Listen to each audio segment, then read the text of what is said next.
ಓಂ ನಮೋ ಭಗವತೆ ವಾಸುದೇವಾಯ ಓಂ ನಮೋ ಭಗವತೆ ವಾಸುದೇವಾಯ ಓಂ ನಮೋ ಭಗವತೆ ವಾಸುದೇವಾಯ ನಾರಾಯಣೋ ನಮಸ್ಕೃತ್ಯಂ ನರಂ ಚೈವ ನರೋತ್ತಮಂ ದೇವೀಂ ಸರಸ್ವತಿಂ ವ್ಯಾಸಂ ತತೋ ಜಯೋತಿರ್ನಷ್ಟಪ್ರಾಯೇಷು ಅಪದ್ರೇಷು ನಿತ್ಯಂ ಭಾಗವತ ಸೇವ್ಯ ಭಗವತಿ ಉತ್ತಮ ಶ್ಲೋಕೆ ಭಕ್ತಿರ್ವೈದಿನೋ ಶುಭಂ ಕರೋತಿ ವಾಚಾಲ ಭಂಗಂ ಲಂಘಾಯತೆ ಹಿರಿಂ ಯತ್ಕೃಪಾತಮಹಂ ವಂದೇ ಶ್ರೀಗುರುದೀನತಾರಿಣಂ परमानन्दमाधवं श्रीचैतन्येश्वरम् ओम अज्ञानतिमिरान्धस्य ज्ञानागणशलाकया चक्षुर्मीलितमेन तस्मै श्रीगुरुवे नमः। नमः ओं विष्णुपदाय कृष्णप्रसादोदर श्रीमते जयपदाय स्वामी नगरकरामतारिणि नमः ओं विष्णुपदाय कृष्णप्रसादोदर श्रीमते भक्तिवेदांत स्वामी रामने नमस्ते सरस्वती देवी गौरवाणी प्रचारिणि निर्विशेष शून्यवादी भाषाते देशधारिणे जय श्री कृष्ण चैतन्य प्रभु नित्यानंद श्री अद्वैत गदाधर श्रीवासादि गौरव भक्तवृंद हरे कृष्ण कृष्ण कृष्ण हरे हरे हरे राम राम राम हरे हरे। ಶ್ರೀಮದ್ ಭಾಗವತಂ 10th ಕ್ಯಾಂಟೋ 5th ಚಾಪ್ಟರ್ ನಂದ ಮಹಾರಾಜು ವಸುದೇವರನ್ನ ಮೀಟ್ ಮಾಡೋದು. ಇಬ್ಬರು ಏನ್ ಮಾತಾಡಿದ್ದಾರೆ ನಾವು ಈ ಅಧ್ಯಾಯದಲ್ಲಿ ನೋಡಬೇಕು. ಈ ಅಧ್ಯಾಯದಲ್ಲಿ ಪೂರ್ತಿ ನಮಗೂ 32 ಶ್ಲೋಕಗಳಿದೆ.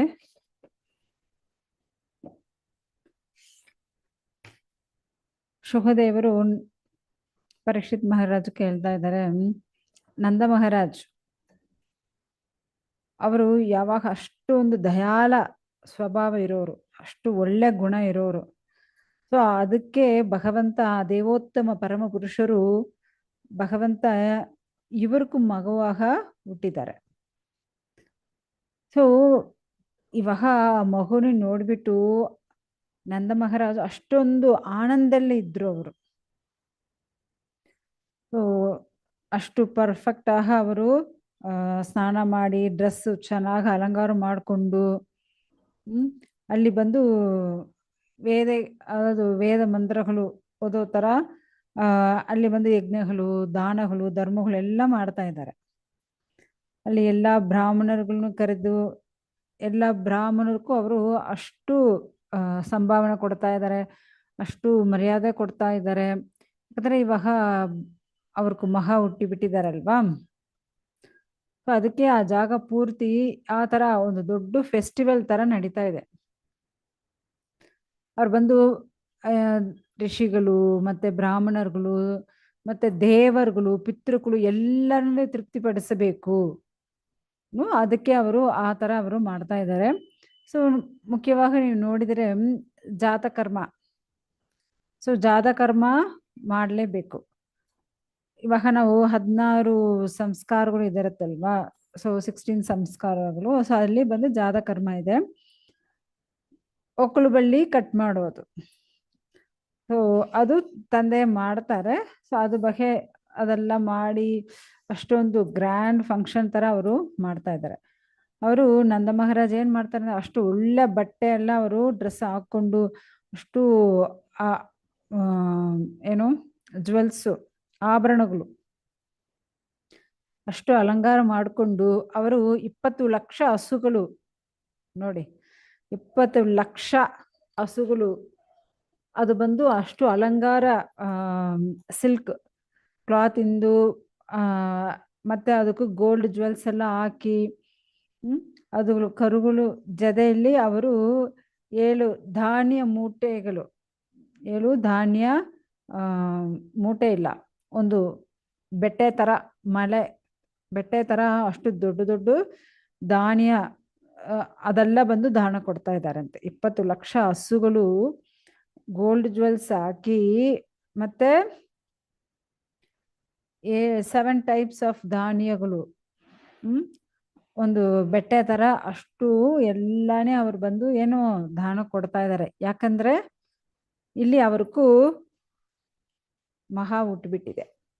ಸೊ ನಿಜವಾಗ ನಾವು ನೋಡಿದ್ರೆ ನಾವು ಶುದ್ಧಪಡಿಸೋದು, ಸೊ ಈ ಲೋಕನೇ ಶುದ್ಧಪಡಿಸಬೇಕು ಅಂದ್ರೆ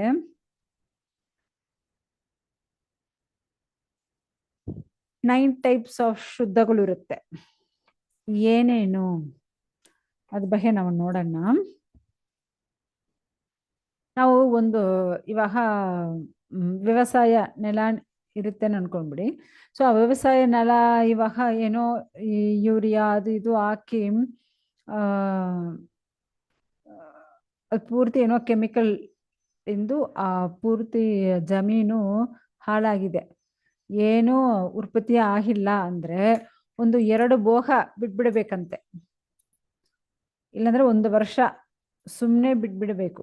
ಬಿಟ್ಟಿದ್ರೆ ಮಳೆ ಬರುತ್ತೆ, ಮತ್ತೆ ಆ ಜಾಗದಲ್ಲಿ ಏನಾವುದು ಒಂದು ಗಿಡಗಳು ಅದು ಇದು ಬೆಳೆಯುತ್ತೆ. ಸೊ ಆ ಥರ ನಾವು ಸುಮ್ಮನೆ ಬಿಟ್ಟಿದ್ರೆ ಆ ನೆಲ ಏನಾಗುತ್ತೆ, ಅದು ಪರ್ಫೆಕ್ಟ್ ಆಗ್ಬಿಡುತ್ತಂತೆ, ಅದೇ ಶುದ್ಧ ಆಗ್ಬಿಡುತ್ತೆ, ರೀಸೈಕ್ಲಿಂಗ್ ಮಾಡ್ಬಿಡುತ್ತೆ ಅದೇ. ಸೊ ನೆಕ್ಸ್ಟ್ ಏನು ಅಂದ್ರೆ, ಫಸ್ಟ್ ಏನು, ಕಾಲ ಪ್ರಹಾರ ನಾವು ಜಮೀನ್ ಬಿಟ್ಟಿದ್ರೆ ಸಾಕು, ಅದುವೇ ಅದನ್ನೇ ಪ್ಯೂರಿಫೈ ಮಾಡಿಬಿಡುತ್ತೆ. ನೆಕ್ಸ್ಟು ಸ್ನಾನ ಮಾಡಿದರೆ ನಮ್ಮ ಶರೀರ ಶುದ್ಧ ಆಗುತ್ತೆ. ಮತ್ತು ಈ ಜಾಗನೇ ನಾವು ಶುದ್ಧಪಡಿಸಬೇಕಂದ್ರೆ ನಾವೇ ಏನು ಮಾಡಬೇಕು, ಆ ಜಾಗ ಎಲ್ಲ ಶುಭ್ರ ಮಾಡಬೇಕು. ಶುಭ್ರ ಮಾಡಿದರೆ ಆ ಜಾಗ ಶುದ್ಧ ಆಗುತ್ತೆ.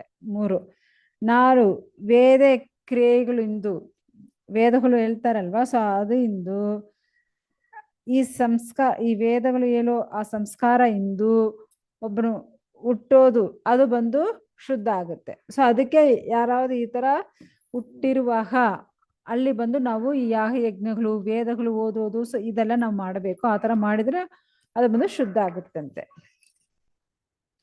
ನೆಕ್ಸ್ಟು, ಸೊ ಅದಕ್ಕೆ ನಾವು ಈ ಸಂಸ್ಕಾರಗಳೆಲ್ಲ ಫಾಲೋ ಮಾಡಬೇಕು. ಓಕೆ, ಅದೇ ಥರ ನಾವು ತಪಸ್ ಮಾಡೋದಿಂದು ನಮ್ಮ ಇಂದ್ರಿಯಗಳು ಶುದ್ಧ ಆಗುತ್ತೆ. ಅದೇ ಥರ ನಾವು ದಾನ ಕೊಡೋದಿಂದು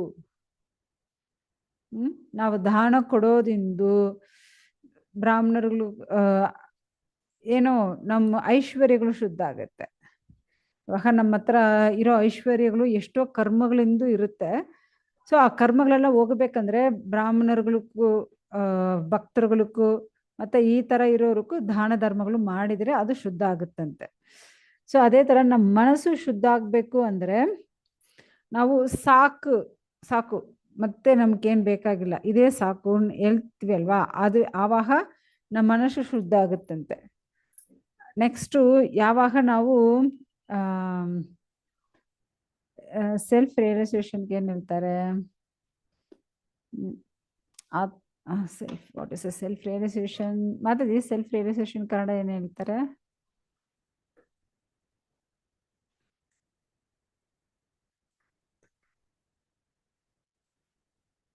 ಹರೇ Krishna Mataji, what is a self realisation?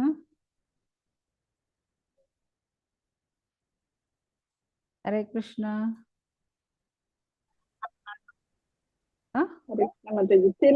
నేను బయటున్నానా? ఓకే, తెలుగులో ಹೇಳಿ ಮಾತಾಜಿ. ಬುಕ್ಕು ನಿಮ್ಮ ಹತ್ರ ಓದ್ತಾ ಇದ್ರಲ್ಲಮ್ಮ ನೀವು, ಆತ್ಮ ಸಾಕ್ಷಾತ್ಕಾರ. ಓಕೆ, ಆತ್ಮ ಸಾಕ್ಷಾತ್ಕಾರ. ಸೊ ಸೆಲ್ಫ್ ರಿಯಲೈಸೇಷನ್ ಅನ್ನೋದೇನು? ಆತ್ಮ ಸಾಕ್ಷಾತ್ಕಾರ. ಸೊ ಮತ್ತೆ ಓಕೆ, 1 ನಿಮಿಷ ಸ್ಕ್ರೀನ್ ಬಂದ್ಬಿಡ್ಲಿ. ಸೊ ಸೆಲ್ಫ್ ರಿಯಲೈಸೇಷನ್ ಅಂದರೆ ಏನು? ಆತ್ಮ ಸಾಕ್ಷಾತ್ಕಾರ. ಮತ್ತು ನಾವು ಭಕ್ತಿಯಿಂದು, ನಾವು ಕೃಷ್ಣ ಪ್ರಜ್ಞೆಯಿಂದು, ಇವಾಗ ಕೃಷ್ಣ ಪ್ರಜ್ಞೆಯಿಂದ ನಾವು ಮಾಡೋ ವಿಷಯಗಳು ಅದು ನಮಗೂ ಆತ್ಮಕ್ಕೂ ಶುದ್ಧಪಡಿಸುತ್ತೆ. ಆತ್ಮ ಸಾಕ್ಷಾತ್ಕಾರ ಆಗಲಿ ಮತ್ತು ಕೃಷ್ಣ ಪ್ರಜ್ಞೆ ಆಗಲಿ, ಇದು ನಮ್ಮ ಆತ್ಮನೇ ಶುದ್ಧಪಡಿಸೋದು. ಸೊ ಈ ಥರ 9 ಟೈಪ್ಸ್ ಇದೆ. ಓಕೆ, ಸೊ ಈ 9 ಟೈಪ್ಸ್ ಶುದ್ಧಪಡಿಸೋದು ನಾವು ನಮ್ಮನ್ನೇ ಶುದ್ಧಪಡಿಸ್ಕೋಬೇಕು. ಈ ವಿಷಯಗಳೆಲ್ಲ ಮಾಡಿ ನಮ್ಮ ಅಕ್ಕಪಕ್ಕ ಇರೋದು, ನಮ್ಮ ಸುತ್ತಿ ಇರೋ ವಿಷಯಗಳು, ನಮ್ಮ ಇಂದ್ರಿಯಗಳು, ಮನಸ್ಸು, ದಾನ ಕೊಡೋದಿಂದು, ಸೊ ಈ ಥರ ಎಲ್ಲ ವಿಷಯಗಳಿಂದ ನಾವು ನಮ್ಮನ್ನೇ ಶುದ್ಧಪಡಿಸ್ಕೋಬೇಕು. ಸೊ ಈ ಥರ ಅಲ್ಲಿ ಬ್ರಾಹ್ಮಣರುಗಳೆಲ್ಲ ಏನು ಹೇಳ್ತಾ ಇದ್ದಾರಂತೆ, ಅಷ್ಟು ಚೆನ್ನಾಗಿ ವೇದ ಮಂತ್ರಗಳು ಹೇಳ್ತಾ ಇದ್ದಾರೆ. ಆ ವೈಬ್ರೇಷನ್, ಯಾಕಂದ್ರೆ ವೇದ ಮಂತ್ರಗಳು ವೈಬ್ರೇಷನ್ ಅಲ್ವಾ. ಸೊ ಆ ವೈಬ್ರೇಷನ್ದು ಸುತ್ತಮುತ್ತ ಇರೋ ಎಲ್ಲ ಶುದ್ಧ ಆಗ್ತಾ ಇದೆ ಅಂತೆ. ಸೊ ಇವಾಗ ಆ ಕಾಲದಲ್ಲಿ ನೀವು ನೋಡಿದ್ರೆ ಏನಾದ್ರು ಒಂದು ಊರ್ ಹಬ್ಬ, ಏನಾದ್ರು ದೇವಸ್ಥಾನದ ಹಬ್ಬ ಅಂದ್ರೆ ಏನ್ ಮಾಡ್ತಾರೆ, ಈ ತರ ರಾಮಾಯಣ ಮಹಾಭಾರತ ಈ ತರ ಇತಿಹಾಸಗಳು ಪುರಾಣಗಳು ಬಗ್ಗೆ ಏನಾದ್ರು ಕತೆ ಮಾಡೋದು, ಅದ್ರ ಬಗ್ಗೆ ಅವರು ನಾಟಕ ನಡೆಸೋದು, ಡ್ಯಾನ್ಸ್ ಆಡೋದು ಈ ತರ ಮಾಡ್ತಾರೆ. ಆದ್ರೆ ಈ ಕಾಲದಲ್ಲಿ ಏನಾಗ್ಬಿಟ್ಟಿದೆ, ಆ ಊರ ಹಬ್ಬ ಎಲ್ಲ ಡಿಸ್ಕೋ ಡ್ಯಾನ್ಸು, ಆ ತರ ಪಿಕ್ಚರು ಸಿನಿಮಾ ಡ್ಯಾನ್ಸ್ ಹಾಕ್ಬಿಟ್ಟಿದ್ದಾರೆ. ಏನ್ ಮಾಡೋದು, ಆ ತರ ಎಲ್ಲ ಬದಲಾಗ್ಬಿಟ್ಟಿದೆ. ಸೊ ಆ ಕಾಲದಲ್ಲಿ ಇದರ ಪುರಾಣಗಳು ಬಗ್ಗೆ ಆ ಕಥೆ ಇಟ್ಕೊಂಡು ಅವರು ಡ್ಯಾನ್ಸ್ ಮಾಡೋದು, ಆ ನಾಟಕ ನಡೆಸೋದು. ಸೊ ಎಲ್ಲರಿಗೂ ಅದ್ ಬಗ್ಗೆ ಅವಾಗ ಗೊತ್ತಾಗುತ್ತೆ. ಓಕೆ, ಪ್ರಹ್ಲಾದರು ಯಾವ ತರ ಇದ್ರು, ಸೊ ಪ್ರಹ್ಲಾದರು ಯಾವ ತರ ಭಕ್ತಿ ಮಾಡಿದ್ದಾರೆ, ದುರ್ವರು ಯಾವ ತರ ಭಕ್ತಿ ಅಂಬರೀಷರು ಯಾವ ತರ ಇದ್ರು. ಅದೇ ತರ ಆ ಪಂಚಪಾಂಡವರುಗಳು ಅವ್ರು ಯಾವ ತರ ಧರ್ಮ ಫಾಲೋ ಮಾಡಿದ್ದಾರೆ. ಮತ್ತೆ ದ್ರೌಪದಿ ಬಗ್ಗೆ, ಸೀತಾದೇವಿ ಬಗ್ಗೆ, ಸೊ ಈ ತರ ಎಲ್ಲ ನಾಡುಗಳು ನಡೆಸ್ತಾ ಇದ್ರು. ಅದೇ ತರ ಹರಿಶ್ಚಂದ್ರನು, ಸೊ ಈ ಹರಿಶ್ಚಂದ್ರನ ಚರಿತ್ರೆ ಆಗ್ಲಿ, ಸೊ ಈ ತರ ಚರಿತ್ರೆಗಳು ನಾಟಕ ನಡೆಸೋದು ಈ ತರ ಮಾಡ್ತಾ ಇದ್ರು. ಸೊ ಅದೆಲ್ಲ ಅಲ್ಲಿ ನಡೀತಾ ಇದೆ. ಯಾಕಂದ್ರೆ ಅಲ್ಲಿ ಬಂದು ಕೃಷ್ಣ ಮಗು ಹುಟ್ಟುಬಿಟ್ಟಿದಾರಲ್ವಾ ಕೃಷ್ಣನ್. ಸೊ ಅದಕ್ಕೆ ಅಲ್ಲಿ ಎಲ್ಲ ವಾದ್ಯಗಳೆಲ್ಲ ವಾಸಿಸ್ಕೊಂಡು ಡ್ಯಾನ್ಸ್ ಮಾಡೋದು, ಪೇರಿಕೆಗಳು ತುಂದುಬಿಗಳು ಈ ತರ ವಾದ್ಯ ಘೋಷಗಳೆಲ್ಲ ಮಾಡ್ಕೊಂಡು ಡ್ಯಾನ್ಸ್ ಮಾಡೋದು, ಅಲ್ಲಿ ನಾಟಕ ನಡೆಸೋದು ಇದೆಲ್ಲ ನಡೀತಾ ಇದೆ. ನಂದ ಮಹಾರಾಜ್ ಇರೋ ಜಾಗ ಏನು, ವ್ರಜಭೂಮಿ ಅಲ್ವಾ. ಸೊ ಅಲ್ಲಿ ಬಂದು ಆ ಜಾಗ ಪೂರ್ತಿ ಅಷ್ಟು ಅಲಂಕಾರ ಮಾಡ್ತಾ ಇದ್ದಾರೆ, ಅಷ್ಟು ಅಲಂಕಾರವಾಗಿದೆ. ಫುಲ್ ಅಂಡ್ ಫುಲ್ ಹೂವು, ಮಾವಿನಿಲೆ, ಪೂರ್ತಿ ತೋರಣಗಳು ಮತ್ತೆ ಎಲ್ಲ ಕೊಡಿಗಳು ಇದೆಲ್ಲ ಹಾಕಿ ಅಷ್ಟು ಅಲಂಕಾರವಾಗಿದೆ. ಸೊ ಇವಾಗ 4 ರೋಡ್ಗಳು ಆ ಜಂಕ್ಷನ್ ತರ ಇದೆ. ಸೊ ಆ ಜಾಗ ಎಲ್ಲ ನೋಡಿದ್ರೆ ದೊಡ್ಡ ದೊಡ್ಡ ಕಲಸಗಳು ಹಾಕಿ, ಪೂರ್ತಿ ದೊಡ್ಡ ದೊಡ್ಡ ರಂಗೋಲಿ ಹಾಕಿ, ಅಲ್ಲಿ ಬಂದು ಧೂಪ ದೀಪ ಎಲ್ಲ ಹಾಕಿ ಅಷ್ಟು ಅಲಂಕಾರವಾಗ ಮಾಡಿರ್ತಾರೆ. ಸೊ ಒಂದೊಂದು ಮನೆ ಮುಂದೆನೂ ಆ ತರ ಚೆನ್ನಾಗಿ ರಂಗೋಲಿ ಹಾಕಿ, ಅಲ್ಲಿ ಬಂದು ಧೂಪ ದೀಪ ಎಲ್ಲ ಹಾಕಿ, ಮತ್ತೆ ಈ ತೋರಣಗಳು, ಹೂವು ಮಾಲೆ ಎಲ್ಲ ಹಾಕಿ, ಏನೇನು ಮಂಗಲಕರವಾದ ಗಿಡಗಳು ಮರಗಳು ಅದೆಲ್ಲ ಅಲ್ಲಿ ಹಾಕ್ತಾರೆ. ಇವಾಗ ಬಾಳೆ ಮರ, ಮಾವಿನ ಎಲೆ, ಸೊ ಈ ತರ ಎಲ್ಲ ಹಾಕೋದು. ಆಮೇಲೆ ತೆಂಗಿನಕಾಯಿ ಇಡೋದು. ಸೊ ಮತ್ತೆ ಅಲ್ಲಿ ಕಳಸಗಳು ಹಾಕಿ ಅಲ್ಲಿ ಪೂರ್ತಿ ಸುತ್ತಿ ಫ್ರೂಟ್ಸ್ ಎಲ್ಲ ಹಾಕಿ, ಧಾನ್ಯಗಳೆಲ್ಲ ಹಾಕಿ ಈ ತರ ರಂಗೋಲಿ ಮಾಡೋದು. ಸೊ ಈ ತರ ಎಲ್ಲ ಮಾಡ್ತಾ ಇರ್ತಾರಲ್ವ. ಸೊ ಅದೇ ತರ ಅಲ್ಲಿ ಅವರು ಮಾಡಿದಾರಂತೆ. ಒಂದೊಂದು ಮನೆ ಆಗಲಿ ಆ ಪೂರ್ತಿ ಎಲ್ಲ ಮನೆ ಎಲ್ಲ ಪೂರ್ತಿ ಊರು ಎಲ್ಲವೇ ಆ ತರ ರಂಗೋಲಿ ಎಲ್ಲ ಹಾಕಿ ಅಷ್ಟು ಚೆನ್ನಾಗಿ ಅಲಂಕಾರವಾಗ ಮಾಡಿರ್ತಾರಂತೆ. ಅಲ್ಲಿ ಬಂದು ಈ ಪನ್ನೀರು, ರೋಸ್ ವಾಟರ್, ಆ ತರ ರೋಸ್ ವಾಟರ್ ಹಾಕಿ ಅಲ್ಲಿ ಎಲ್ಲ ಶುಭ್ರ ಮಾಡಿ ರಂಗೋಲಿ ಹಾಕಿದ್ರಲ್ಲ ಅಷ್ಟು ಘಮಘಮಾನ ಇರುತ್ತಂತೆ ಆ ಜಾಗ ಎಲ್ಲ. ಸೊ ಅದೇ ತರ ಅಲ್ಲಿ ಏನ್ ಮಾಡಿದ್ದಾರೆ, ಹಸುಗಳು, ಅದನ್ನ ಕರುಗಳು, ಮತ್ತೆ ಆಕ್ಸ್ ಎದ್ದು, ಸೊ ಎದ್ದುಗಳು, ಸೊ ಎಲ್ಲ ಹಸುಗಳಿಗೂ ಏನ್ ಮಾಡ್ತಾರಂತೆ, ಈ ತರ ತೈಲ ಎಲ್ಲ ಹಾಕಿ ಅಷ್ಟು ವಾಸನೆ ಘಮಘಮಾನ್ ಬರ್ತಾ ಇದೆ. ಮತ್ತೆ ಅದಕ್ಕೂ ಅರ್ಶಿನ ಎಲ್ಲ ಹಾಕಿ ಮತ್ತೆ ಅದನ್ನೇ ಅಷ್ಟು ಅಲಂಕಾರ ಮಾಡಿ ಇಟ್ಟಿದ್ದಾರೆ. ಸೊ ಅದು ತಲೆಯಲ್ಲಿ ಅಷ್ಟು ಪೇಂಟ್ ಎಲ್ಲ ಹೊಡೆದು ಅಷ್ಟು ಚೆನ್ನಾಗಿ ಅಲಂಕಾರ ಮಾಡಿದಾರಲ್ವಾ.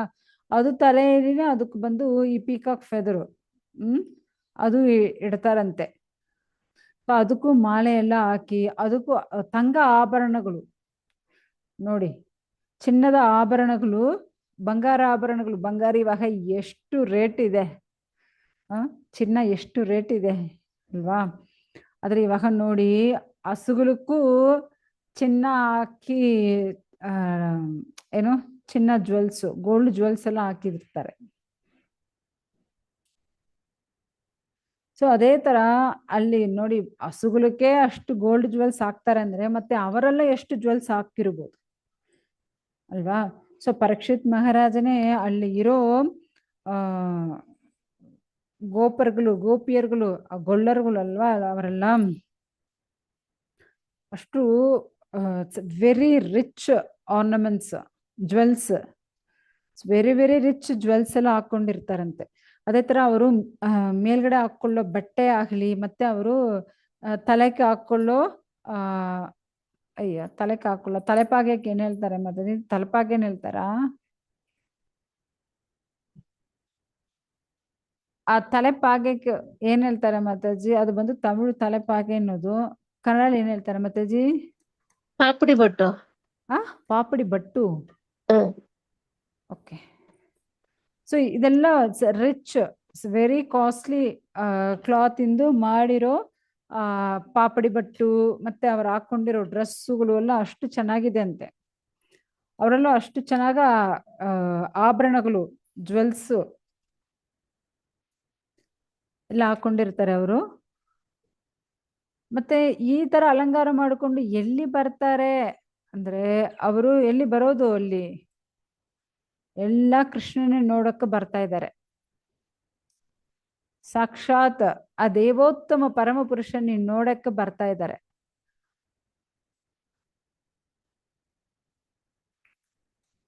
ಯಾಕಂದ್ರೆ ಇವಾಗ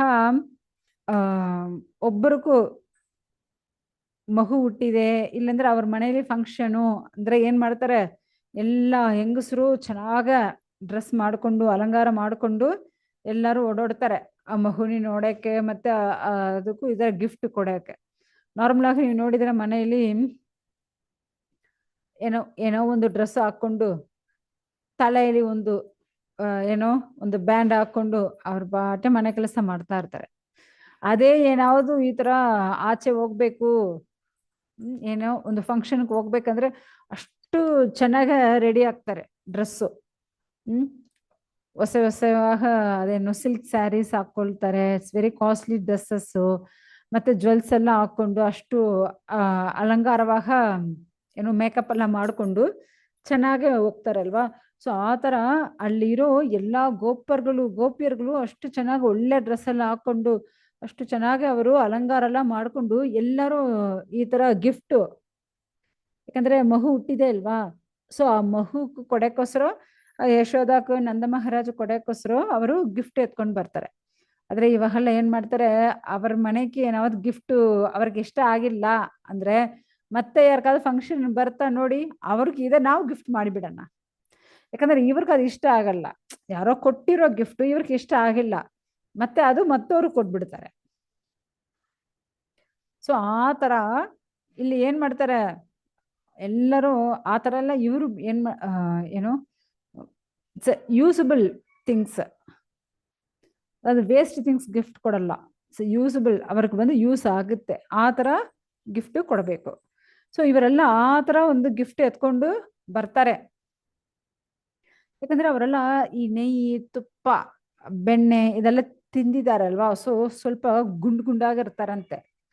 ಅವರು ಶರೀರವೇ ಸ್ವಲ್ಪ ದಪ್ಪವಾಗಿದೆ. ಅವರು ಅಷ್ಟು ಬೇಗ ಅಲಂಕಾರ ಮಾಡಿಕೊಂಡು ಗಿಫ್ಟ್ ಎಲ್ಲ ಎತ್ಕೊಂಡು ಅಷ್ಟು ಬೇಗ ಓಡೋಡಿ ಬರ್ತಾರಂತೆ.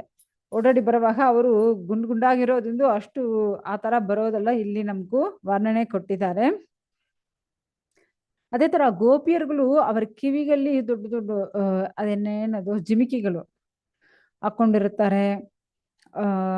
ರತ್ತನಗಳಿಂದ ಮಾಡಿದ ಆ ಜಿಮಿಕಿಗಳು ಮತ್ತೆ ನೆಕ್ಲೆಸ್ ಹಾಕೊಂಡಿರ್ತಾರೆ, ಕೈಯಲ್ಲಿ ಬಳೆ ಬಂಕಿ ಈ ತರ ಹಾಕೊಂಡಿರ್ತಾರೆ.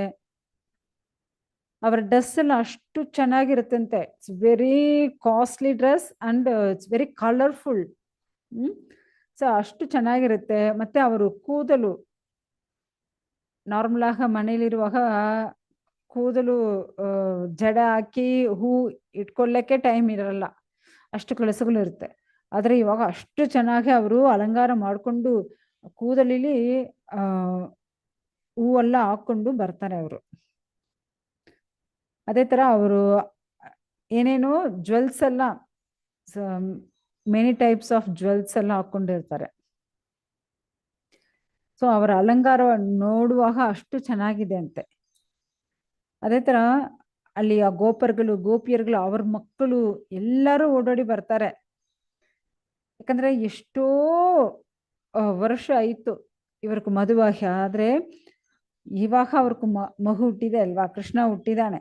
ಸೊ ಕೃಷ್ಣನಿಗೂ ಎಲ್ಲರೂ ಆಶೀರ್ವಾದ ಮಾಡಬೇಕು, ಯಾಕಂದ್ರೆ ಆ ಮಗು ಚೆನ್ನಾಗಿರ್ಬೇಕು, ದೀರ್ಘಾಯುಷ್ಯಂದು ಚೆನ್ನಾಗಿರ್ಬೇಕು, ಆ ಥರ ಆಶೀರ್ವಾದ ಮಾಡಬೇಕಲ್ವಾ. ಸೊ ಅದಕ್ಕೆ ಅವ್ರು ಏನ್ ಮಾಡ್ತಾರೆ, ಅರ್ಶನ ಧೂಳು ಮತ್ತೆ ತೈಲ ನೀರೆಲ್ಲ ಹಾಕಿ ಒಂದು ಪೇಸ್ಟ್ ತರ ಮಾಡಿ ಅದು ಬಂದು ಕೃಷ್ಣನಿಗೂ ಇಡ್ತಾರಂತೆ.